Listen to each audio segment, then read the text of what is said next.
ஆண்டவராகிய இயேசு கிறிஸ்துவின் நாமத்தினால உங்கள் ஒவ்வொருவரையும் நான் வாழ்த்தி ஆசீர்வதிக்கிறேன். ரிஸ்பா தொலைக்காட்சியின் வாயிலாக உங்கள் ஒவ்வொருவரையும் சந்திப்பதில் நான் மிகுந்த மகிழ்ச்சி அடைகிறேன்.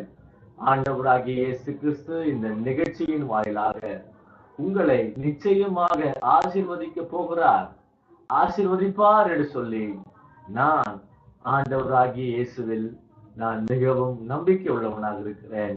என் அன்பான சகோதர சகோதரியே, இந்த நாளில் ஆண்டவராகிய கர்த்தர் உங்களை பார்த்து சொல்ல வேண்டும் என்று விரும்புகிற மகத்தான ஒரு வாக்கு தத்துவம் என்னவென்று சொன்னால், அவர் உங்களை பார்த்து சொல்லுகிறார்.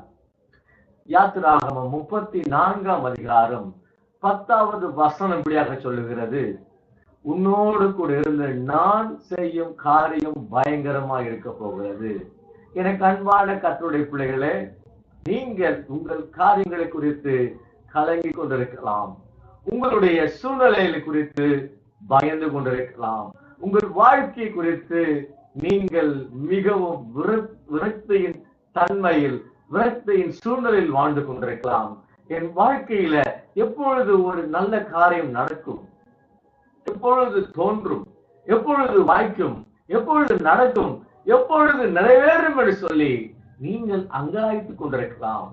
இந்த நாளில ஆண்டவராகிய இயேசு கிறிஸ்து இந்த நிகழ்ச்சியின் வாயிலாக உங்களை பார்த்து சொல்லுகிறார், உன்னோடு கூட நான் இருந்து செய்ய போகும் காரியம் பயங்கரமாக இருக்க போகிறது. ஹல்லேலூயா சொல்லுங்களேன், ஹல்லேலூயா. காரணம், ஆண்டவராகிய கர்த்தர் அவர் பயங்கரமான அற்புதங்களை செய்கிறவராக இருக்கிறார். வேண்டுவதற்கு நினைப்பதற்கும் அதிகமாய் செய்கிறார். நீங்கள் கிரகிக்க முடியாத அளவுக்கு இயற்கைக்கு அப்பாற்பட்ட பெரிய காரியங்களை உங்கள் வாழ்க்கையை செய்து உங்களை ஆசீர்வதிக்க வேண்டும் என்று விரும்புகிறார். அன்புக்குரிய கர்த்தருடைய பிள்ளைகளே, மறுபடியுமாக நான் இந்த தேவனுடைய வாக்குத்தத்தத்தை ஞாபகப்படுத்துகிறேன்.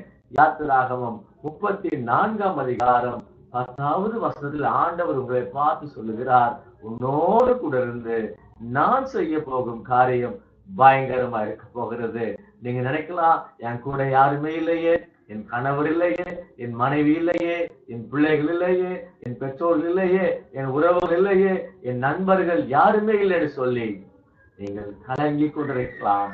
ஆனால் இந்த நிகழ்ச்சியின் வாயிலாக ஆண்டவராகிய இயேசு கிறிஸ்து உங்களுக்கு பயங்கரமான காரியத்தை செய்ய வேண்டும் என்று விரும்புகிறார். ஆகவே இந்த வார்த்தைக்காய் ஆண்டவராகிய கர்த்தர் இந்த வார்த்தையை உங்கள் வாழ்க்கையில் நிறைவேற்றும்படியாக உங்களுக்காக நான் ஜெபிக்க போகிறேன். எங்கள் மகா பரிசுத்தம் உள்ள நல்ல தகப்பனே, இந்த ரிஸ்பா தொலைக்காட்சியின் வாயிலாக இந்த நிகழ்ச்சியை பார்த்து கொண்டிருக்கிற ஒவ்வொரு சகோதர சகோதரிகளுக்காக, ஒவ்வொரு தாய்களுக்காக, ஒவ்வொரு தகப்பன்மார்களுக்காக நான் ஜெபிக்கிறேன். எந்த சூழ்நிலையில் ஆண்டவரே இந்த ரிஸ்பா தொலைக்காட்சியை பார்த்து கொண்டிருக்கிறார் என்பது எனக்கு தெரியாது. ஆனாலும் ஆண்டவராகிய இயேசு சுவாமி, நான் ஜெபிக்கிற இந்த வேளையில தாமே நீர் வாக்குத்தத்தம் பண்ணினபடி உன்னோடு கூட நான் இருந்து செய்ய போகும் காரியம் பயங்கரமா இருக்கும் சொன்னது போல, ஆண்டவர் நினைப்பதற்கும் வேண்டுவதற்கும் அதிகமாக கிரகிக்க முடியாத அளவுக்கு பெரிய மகத்தான காரியங்கள் செய்கிறது போல, நரசிங்களை காண சொன்னது போல, ஆண்டவர் ஒவ்வொரு பிள்ளைகளோடு நீங்க இருந்து வழி நடத்தும்படிக்கு, ஆசீர்வதிக்கும்படிக்கு, நல்ல எதிர்காலத்தை கொடுக்கும்படிக்கு, உயர்த்தி மேம்படுத்தும்படிக்குன்னு ஜெபிக்கிறேன். ஆண்டவரே, நாமத்தை மையப்படுத்திக் கொள்ளுங்க. ஒரு வாழ்க்கையில் சுகத்தை பேசுகிறேன், பலனை பேசுகிறேன், விடுதலையை பேசுகிறேன், வாழ்வை பேசுகிறேன். எல்லாவற்றிலையும் என் பிள்ளைகள் வாழ்ந்திருக்க செய்வீராக, சுகத்திற்கு செய்வீராக. யாரெல்லாம் நிகழ்ச்சியை பார்க்கும் பொழுது என்னை எல்லாரும் அற்பமாக நினைக்கிறார்கள், எல்லாருமே அற்பமாக பேசுகிறார்கள், என்னை உதாசீனப்படுத்துகிறார்கள், என்னை நிந்திக்கிறார்கள், அவமானப்படுத்துகிறார்கள், இந்த சூழ்நிலையில பார்த்து கொண்டிருக்கலாம். நான் ஜெபிக்கிற வேளையில ஆமே ஆண்டவராகிய இயேசு சுவாமி உம்முடைய கரம் ஒவ்வொருவர் மீது அமரும்படிக்கு ஜெபிக்கிறேன், ஒவ்வொரு தொடும்படிக்கு ஜெபிக்கிறேன். வல்ல கட்டோப்பு கொடுக்கிறேன், உயர்த்தி ஆசீர்வதித்ததுக்கு சொல்லுகிறோம். ஆண்டவரே, எல்லா துதிகன மகிமை ஒருவருக்கே செலுத்துகிறோம். இயேசுவின் மூலம் ஜெபிக்கிறோம் எங்கள் ஜீவ நல்ல பிதாவே, ஆமென், ஆமென்.